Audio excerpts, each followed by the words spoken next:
بسم الله الرحمن الرحيم.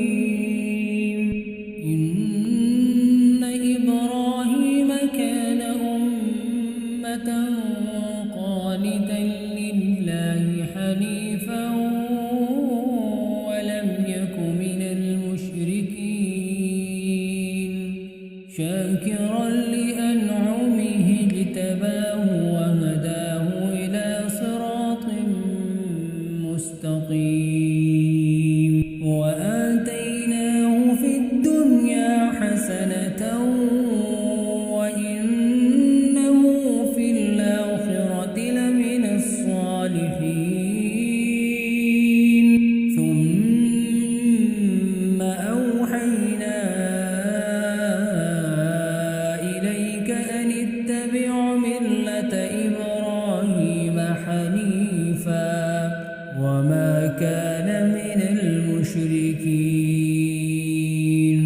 إنما جعل السبت على الذين اختلفوا فيه وإن ربك ليحكم بينهم يوم القيامة فيما كانوا فيه يختلفون ادع إلى سبيل ربك بالحكمة والموعظة الحسنة وجادلهم بالتي هي أحسن إن ربك هو أعلم بمن ضل عن سبيله وهو أعلم بالمهتدين وإن عاقبتم فعاقبوا بمثل ما عوقبتم به ولئن صبرتم لهو خير